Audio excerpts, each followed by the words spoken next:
A ver, esto que estamos empezando a conversar en este instante tiene que ver con múltiples esfuerzos que científicos durante muchos años han tratado de establecer razones para ver si se puede predecir o establecer alguna norma o alguna constante comprobada científicamente que vale la predicción de un temblor, de un terremoto, de un evento de esta naturaleza. El día viernes, en la mañana, en nuestro matinal Mañaneros, tuvimos la oportunidad de conversar con el ingeniero de la Universidad de Chile que avala una teoría que él está presentando que habla de cierta relación entre las marejadas solares, entre las llamaradas solares, entre la actividad que tiene el Sol, ciertas frecuencias de onda que llegan a la Tierra y la ocurrencia de terremotos. Es más, él incluso habla de la capacidad que tendrían algunos gobiernos de utilizar esas energías y él crea un concepto que él menciona como geoterrorismo. Él dice que incluso gobiernos como el nuestro estaban al tanto de la posibilidad cierta de un terremoto y de hecho él está pidiendo la salida del ministro de Defensa Andrés Alamán porque él habría tenido conocimiento y no se hizo nada.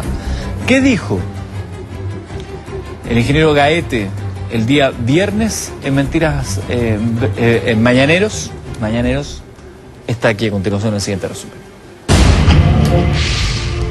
Desde hace algún tiempo, las predicciones de terremotos se han hecho cada vez más frecuentes. Sin embargo, nunca se habían hecho realidad. ¡Tranquilo! Pero la historia cambiaría el viernes 23 de marzo. Ese día, en el programa Mañaneros de nuestro canal, el ingeniero eléctrico de la Universidad de Chile, Pedro Gaete, dijo que un terremoto afectaría a nuestro país entre el 24 y 25 del mismo mes. Voy a hablar de este fenómeno que se llama iluminación sísmica. Chile fue iluminado desde Petorca hasta Lebu. Nosotros estábamos alertando de un posible eventual terremoto en base a información técnica de un arma que se estaba ensayando y puesta a punto o homologándose para que en el fondo el día de mañana pueda ser usada a diestra y siniestra en el resto del planeta. A diferencia de otras predicciones, esta cobró sentido la madrugada del día 24 con el temblor de 5,2 grados que afectó a la zona central. Y luego, para despejar todas las dudas, esta predicción se transformó en realidad ayer con el terremoto de 7 grados que afectó la región del Maule. La teoría de Gaete se cumplió. Pero, ¿cómo pudo predecir lo impredecible? Logramos definir la intercepción de una onda escalar que finalmente sincroniza con un vector que es una frecuencia de 2.4 Hz, que es la que fabrica los terremotos. Gaete ha elaborado instrumentos de medición que detectan ondas electromagnéticas que serían las responsables de los movimientos telúricos. También conocido por HAARP, esta especie de geoterrorismo, según sus palabras, habían sido detectadas días antes y se había puesto en aviso a las autoridades. Bueno, esta situación nosotros la habíamos previsto y tratamos de informar al ministro de Defensa el 28 de febrero, por datos que llegó por el Mercurio. Justamente los antecedentes de la entrevista hacían señalar a un evento de orden de energía y de algún tipo ambiental. Asimismo, también habrían sido responsables de la caída del avión ambulancia que le costó la vida a 8 personas. Este tipo de ondas genera grande perturbación en la aviónica o los elementos electrónicos de los aviones. Sé que seguramente el avión que se cayó en el sur es parte también del bombardeo de ondas dirigidas porque no se disipan rápidamente y ponen en riesgo la aeronavegación. Pero antes de los temblores, las palabras de Gaete eran solo ficción.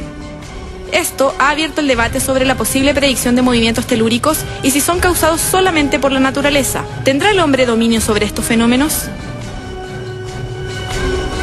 Ahí está un breve resumen de lo que ocurrió la mañana del día viernes y que hoy también tuvo repercusiones en el matinal Mañaneros. Te vuelvo a hacer una pregunta que te he hecho en varias oportunidades. ¿Se pueden predecir los terremotos?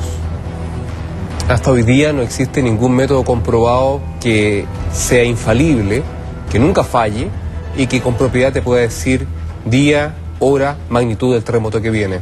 Se han hecho numerosos esfuerzos, la década de los 70, los 80, particularmente asociados a gases de radón, liberación de iones a la atmósfera, temperatura que aumenta en las zonas de potenciales rupturas. Sin embargo, si bien existe un caso puntual donde se pronosticó un terremoto, no se ha vuelto a repetir nuevamente con el mismo método. Predecir significa que yo utilizo un método en un lugar y predijo un terremoto. Luego lo utilizo en otro lugar, el mismo método, y lo vuelvo a predecir. En rigor es un método infalible. Hoy día en el planeta hay numerosos esfuerzos de grupos científicos, de grandes academias, pero no hay ningún método robusto, infalible, comprobado. Y es por eso que, si tú me haces, yo te digo, en este momento, hoy día, 2012, no se pueden predecir los terremotos. Sin embargo, yo soy un convencido que de aquí a 100 años más, este va a ser un tema totalmente manejado. Te lo pregunto desde la siguiente perspectiva. Bajo esas circunstancias, el tiempo, la condición meteorológica del día siguiente, tampoco es infalible. Es un pronóstico que da ciertas características, toman la información disponible por las estaciones meteorológicas en una zona, las meten en una fórmula matemática y ese modelo arroja una probabilidad, por ejemplo, de precipitaciones. Viene un sistema frontal, hay una zona de bajas presiones, se dan ciertas características, por lo tanto es probable que haya una precipitación. Sí. Pero pueden pasar varias cosas porque son fenómenos muy complejos. Las fórmulas que manejan los meteorólogos, me tocó dar el tiempo durante mucho tiempo, y las fórmulas que manejan los meteorólogos tienen muchas variables, entonces por lo tanto dicen, hay muchas posibilidades de que llueva, pero no llovió. ¿Podríamos estar quizás ante una tesis que a lo mejor dice que podría haber un terremoto? Si bien Gaete, a quien vemos en pantalla, dijo que era infalible lo que le estaba diciendo y que había un 100% de posibilidades, que después lo bajó, pero ¿podríamos estar ante una situación que quizás no funcione en el 100% de los casos? ¿Qué pasa? Que entonces no es una predicción. Cuando yo predigo, si yo tengo la capacidad de predecir, es un método que siempre funciona. No existen métodos de predicción que a veces sí, a veces no. Es un pronóstico entonces. Es una estimación, pero por sobre todas las cosas, yo no pongo en duda que pueden haber interconexiones entre la actividad del Sol y la Tierra. Sin embargo, yo creo que lo más interesante sería de que este ingeniero, este señor, presentara su método, lo discutiera con todos quienes estamos interesados en el pronóstico de terremotos, entender recurrencia, entender ciclicidad, porque claramente si él tiene ese conocimiento, nos podríamos estar ahorrando miles de víctimas por grandes terremotos y consecuentes tsunamis. Ya lo vimos en Japón, ya van casi 20.000, lo vimos en el sudeste asiático, casi 250.000 de personas muertas, lo vimos en Chile, del orden de 550 personas muertas por un terremoto y tsunami. Si es efectivo el método y sus preguntas, su hipótesis y su método de trabajo, ciertamente yo creo que sería sumamente útil que se presentara a la comunidad científica nacional e internacional y que de alguna forma rescatar y tratar de ver y cómo podría de alguna forma ser útil para anticiparse a futuros eventos.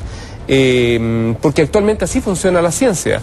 Yo te digo que, por ejemplo, generalmente todos los diciembres, entre otras cosas, yo voy a una reunión científica mundial que es en San Francisco, California, la Unión Geofísica Norteamericana, AGU, American Geophysical Union. Generalmente somos 20.200 ponencias. Yo creo que es uno de los congresos de geociencia, si no el más grande del mundo. 20.200 ponencias. Sí, es el más grande del mundo, es gigantesco. Y nos reunimos con sismólogos, geofísicos, geocientíficos de todo tipo, y la verdad es que esto no es tema, no aparece, no hay sesiones donde se discuta, nadie comenta, ni siquiera sabe lo que es HAARP. En rigor, este es como todo un mundo alterno. HAARP, que digamos para... Pero mencionaron en la nota. Sí, por si alguna persona no lo sabe, es un laboratorio que existe efectivamente. Desconozco, la verdad. Se han visto imágenes. Sí. Pero los fines que dicen tener son distintos a los que dice la teoría del complot. Que dicen que HAARP es capaz de canalizar energías y sería una máquina, un arma que puede ocasionar terremotos. Y se ha indicado que el terremoto de Haití, por ejemplo, y algunos más. Bueno, ten en cuenta que en 1960, cuando fue el gran terremoto del 22 de mayo, habían grupos alternativos que decían que había explotado un submarino nuclear ruso frente a Chiloé, y esa era la principal causa del terremoto y tsunami de 1960. En la práctica, la verdad es que hoy día la ciencia trabaja en función de fuentes, en función de evidencias concretas, donde un método se expone y se discute.